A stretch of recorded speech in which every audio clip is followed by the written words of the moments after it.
न धन साथ जाएगा, न ये शरीर रहेगा। जो कुछ किया है भजन में वही काम आएगा। मन को समझा ले बंदे, ये समय फिर न आए। सतगुरु की शरण में जा, वही पार लगाए। अंदर ही तेरा मालिक, बाहर क्यों भटकता है। थोड़ा सा ध्यान लगा ले, द्वार खुद ही खुलता है। राधा स्वामी नाम की धारा अमृत बनकर बहती है। जो इसमें डूब गया उसकी नैया पार रहती है। राधा स्वामी सत्संग, यह आत्मा को झकझोर देने वाला और भी विशाल रूप में।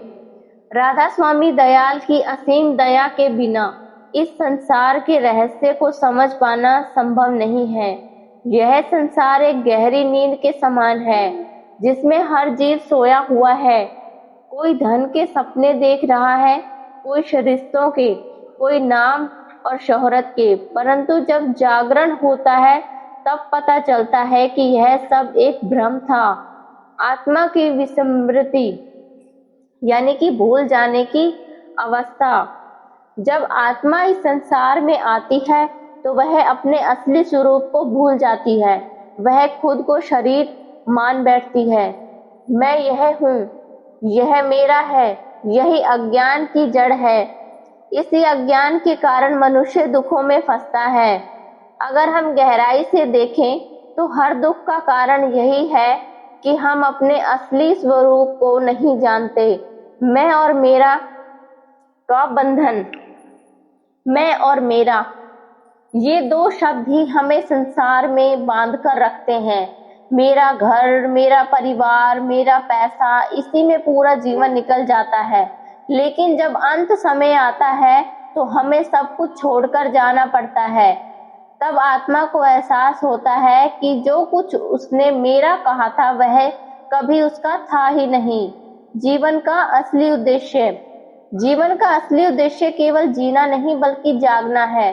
जागना यानी अपने असली स्वरूप को पहचानना। यह समझना कि हम शरीर नहीं बल्कि आत्मा है और हमारा संबंध उस परमात्मा से है। जब यह समझ आ जाती है तो जीवन का दृष्टिकोण बदल जाता है। फिर व्यक्ति संसार में रहते हुए भी उससे अलग रहने लगता है। भीतर का द्वार यानी कि तीसरा नेत्र। संत महात्मा बताते हैं कि हमारे भीतर एक दिव्य द्वार है जिसे तीसरा नेत्र या 10वां द्वार कहा जाता है। यही वह स्थान है जहां से आत्मा की असली यात्रा शुरू होती है। जब साधक सुमिरन और ध्यान करता है तो धीरे धीरे उसकी चेतना इसी केंद्र पर एकत्रित होने लगती है। फिर एक दिन ऐसा आता है जब यह द्वार खुलता है और साधक भीतर के प्रकाश को देखता है। अंतर का संगीत। इस मार्ग में शब्द का बहुत महत्व है। यह कोई बाहरी आवाज नहीं बल्कि वह दिव्य ध्वनि है जो सृष्टि के आरंभ से ही चल रही है। जब साधक ध्यान में गहराई तक पहुंचता है तो उसे यह ध्वनि सुनाई देने लगती है, कभी घंटी की तरह, कभी वीणा की तरह, कभी मधुर संगीत की तरह। यह ध्वनि आत्मा को ऊपर की ओर खींचती है और उसे परमात्मा तक पहुंचा देती है। कठिनाइयां भी कृपा है। जब हम इस मार्ग पर चलते हैं तो जीवन में कई प्रकार की कठिनाइयां आती हैं। कभी मन भटकता है, कभी आलस्य आता है, कभी परिस्थितियां अनुकूल नहीं होती। लेकिन यह सब रुकावट नहीं बल्कि परीक्षा होती है। सद्गुरु यह देखना चाहते हैं कि हमारा प्रेम कितना सच्चा है। जो साधक इन कठिनाइयों के बावजूद भजन सुमिरन करता रहता है वही आगे बढ़ता है। सच्चा साधक कौन? सच्चा साधक वह नहीं जो केवल बाहर से धार्मिक दिखता है। सच्चा साधक वह है जो भीतर से बदलता है, जिसका स्वभाव नम्र हो जाता है, जिसके अंदर दया और प्रेम बढ़ता है, जो दूसरों की गलतियों को माफ करना सीख जाता है। मौन की भाषा। आध्यात्मिक मार्ग पर एक समय ऐसा आता है जब शब्द कम पड़ जाते हैं तब साधक मौन में ही परमात्मा को अनुभव करता है। वह समझ जाता है कि जो सच्चाई है वह शब्दों से परे है, उसे केवल अनुभव किया जा सकता है। अंतिम मिलन, जब साधक पूरी तरह से समर्पित हो जाता है, जब उसका मन शांत हो जाता है, जब उसका प्रेम शुद्ध हो जाता है, तब वह एक दिन वह क्षण आता है जब आत्मा परमात्मा से मिल जाती है। वह मिलन शब्दों में बयान नहीं किया जा सकता, वह केवल अनुभव किया जा सकता है। जहाँ केवल प्रेम है, केवल शांति है, केवल आनंद है। जाग जाए जीव अब, बहुत नींद सो लिया, माया के इस जाल में अपना आप खो लिया। तेरा घर है और कहीं, यह जग तेरा ठिकाना नहीं। सतगुरु की शरण में जा, इससे बेहतर ठिकाना नहीं। मन के झूठे खेल में मत यूं जीवन गवा, नाम का दीप जला ले, अंधेरा दूर भगा।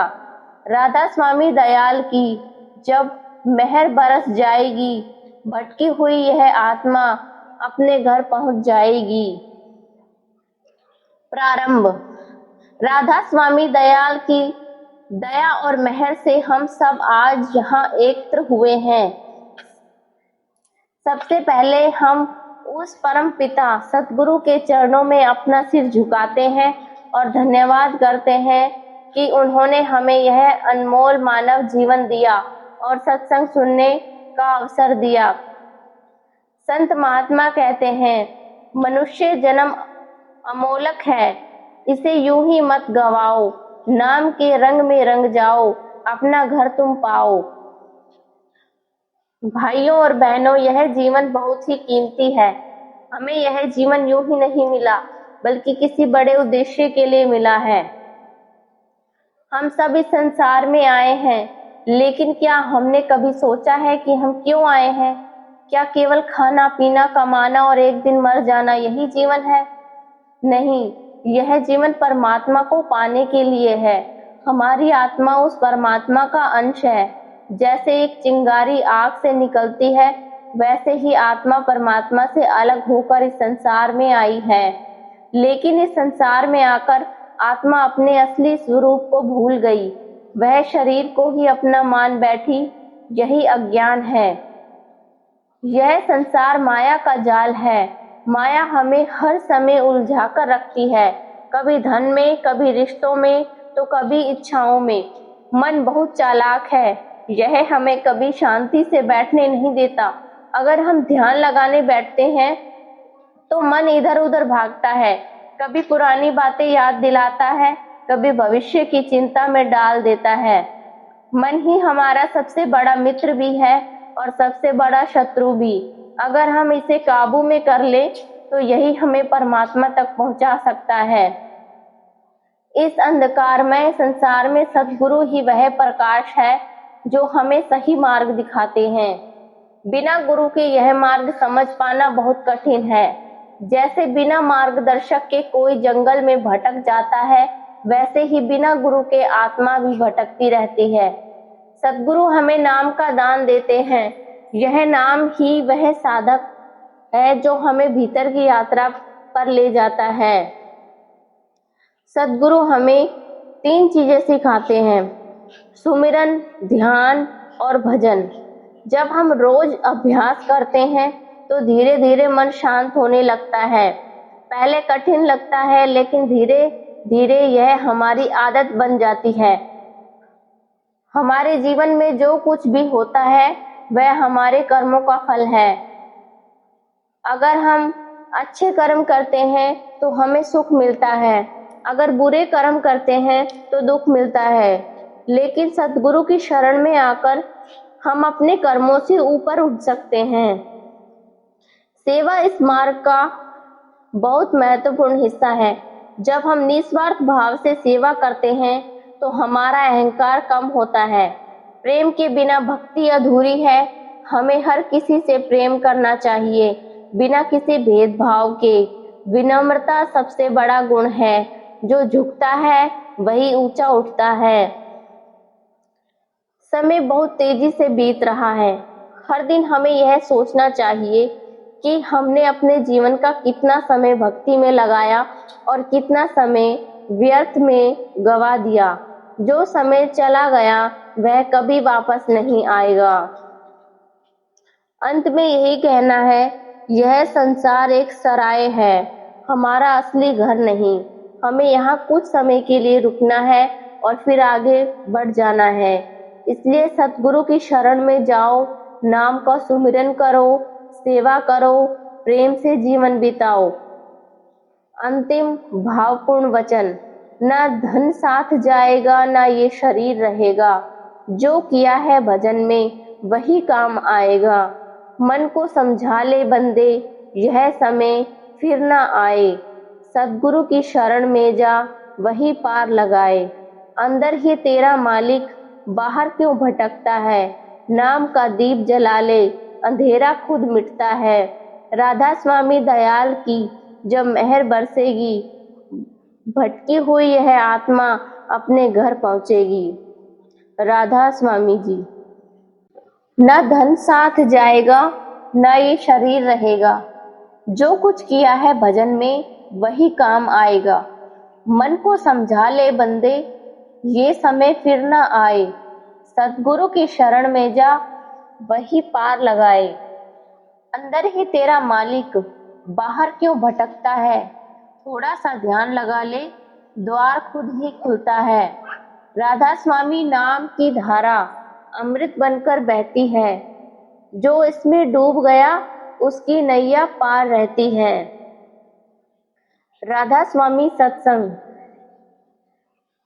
यह आत्मा को झकझोर देने वाला और भी विशाल रूप में राधा स्वामी दयाल की असीम दया के बिना इस संसार के रहस्य को समझ पाना संभव नहीं है।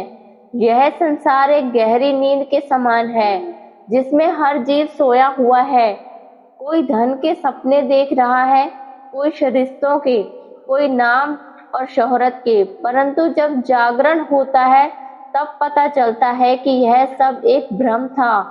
आत्मा की विस्मृति यानी कि भूल जाने की अवस्था। जब आत्मा इस संसार में आती है तो वह अपने असली स्वरूप को भूल जाती है। वह खुद को शरीर मान बैठती है। मैं यह हूँ, यह मेरा है। यही अज्ञान की जड़ है। इसी अज्ञान के कारण मनुष्य दुखों में फंसता है।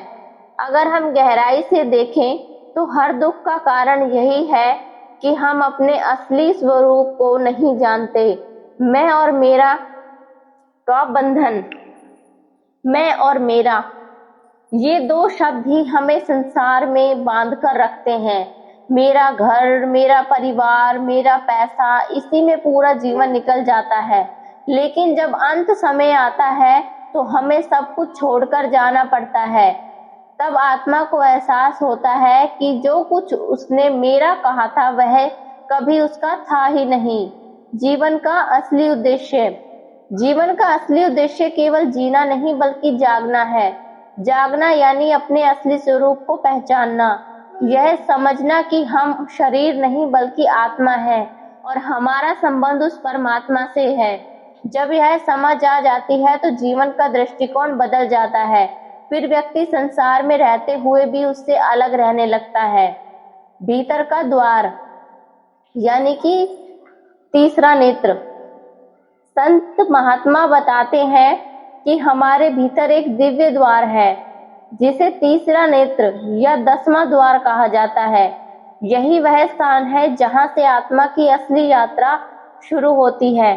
जब साधक सुमिरन और ध्यान करता है तो धीरे धीरे उसकी चेतना इसी केंद्र पर एकत्रित होने लगती है।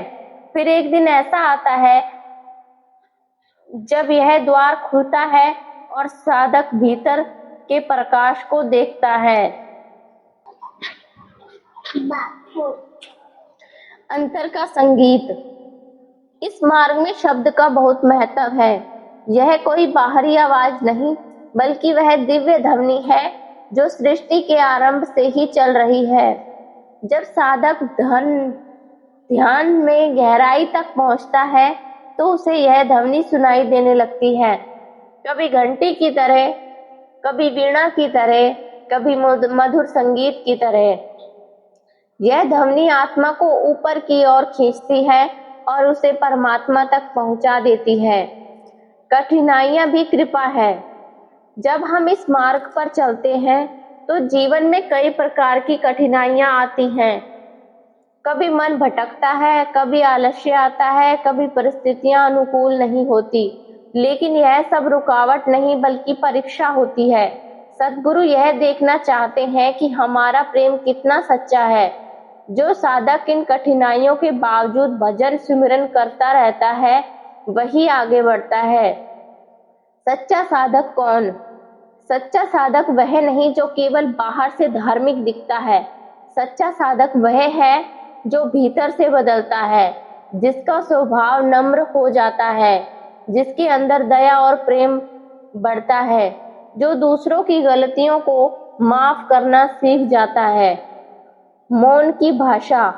आध्यात्मिक मार्ग पर एक समय ऐसा आता है जब शब्द कम पड़ जाते हैं, तब साधक मौन में ही परमात्मा को अनुभव करता है। वह समझ जाता है कि जो सच्चाई है वह शब्दों से परे है, उसे केवल अनुभव किया जा सकता है। अंतिम मिलन। जब साधक पूरी तरह से समर्पित हो जाता है, जब उसका मन शांत हो जाता है, जब उसका प्रेम शुद्ध हो जाता है, तब वह एक दिन वह क्षण आता है जब आत्मा परमात्मा से मिल जाती है। वह मिलन शब्दों में बयान नहीं किया जा सकता, वह केवल अनुभव किया जा सकता है। जहाँ केवल प्रेम है, केवल शांति है, केवल आनंद है।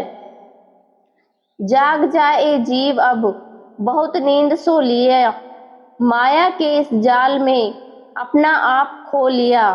तेरा घर है और कहीं, यह जग तेरा ठिकाना नहीं।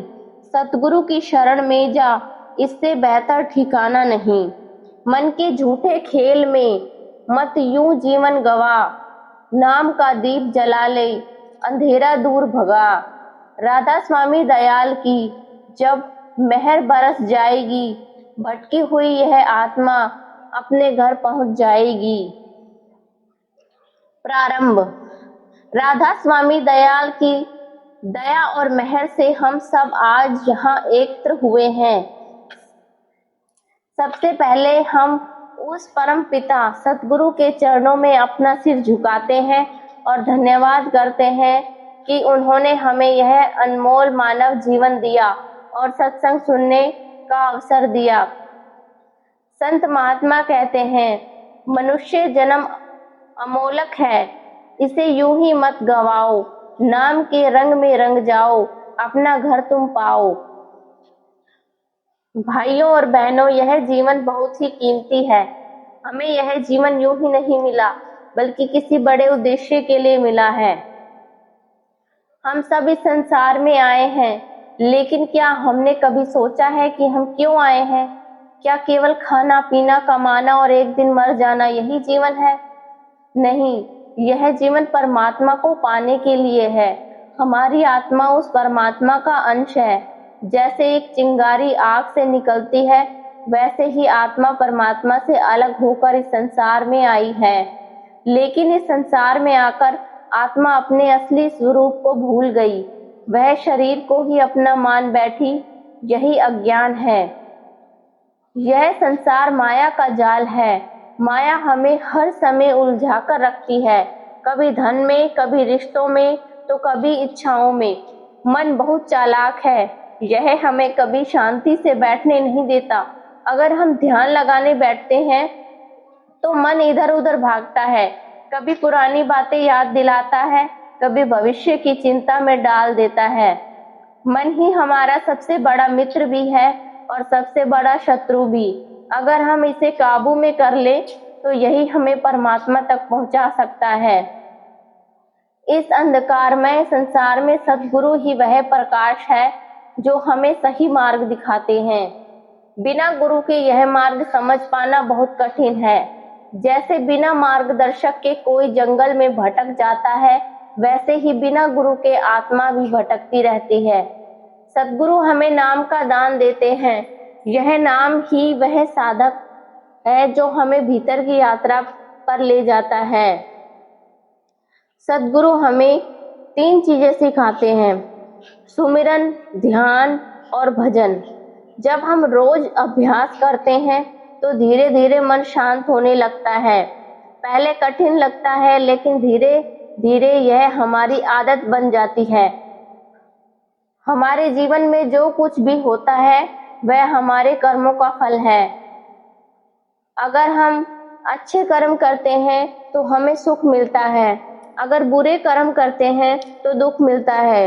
लेकिन सद्गुरु की शरण में आकर हम अपने कर्मों से ऊपर उठ सकते हैं। सेवा इस मार्ग का बहुत महत्वपूर्ण हिस्सा है। जब हम निस्वार्थ भाव से सेवा करते हैं तो हमारा अहंकार कम होता है। प्रेम के बिना भक्ति अधूरी है। हमें हर किसी से प्रेम करना चाहिए, बिना किसी भेदभाव के। विनम्रता सबसे बड़ा गुण है।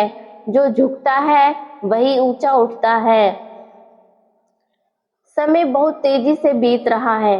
हर दिन हमें यह सोचना चाहिए कि हमने अपने जीवन का कितना समय भक्ति में लगाया और कितना समय व्यर्थ में गवा दिया। जो समय चला गया वह कभी वापस नहीं आएगा। अंत में यही कहना है, यह संसार एक सराय है, हमारा असली घर नहीं। हमें यहाँ कुछ समय के लिए रुकना है और फिर आगे बढ़ जाना है। इसलिए सद्गुरु की शरण में जाओ, नाम का सुमिरन करो, सेवा करो, प्रेम से जीवन बिताओ। अंतिम भावपूर्ण वचन: ना धन साथ जाएगा, ना ये शरीर रहेगा। जो किया है भजन में वही काम आएगा। मन को समझा ले बंदे, यह समय फिर ना आए। सद्गुरु की शरण में जा, वही पार लगाए। अंदर ही तेरा मालिक, बाहर क्यों भटकता है। नाम का दीप जला ले, अंधेरा खुद मिटता है। राधा स्वामी दयाल की जब मेहर बरसेगी, भटकी हुई यह आत्मा अपने घर पहुंचेगी। राधा स्वामी जी।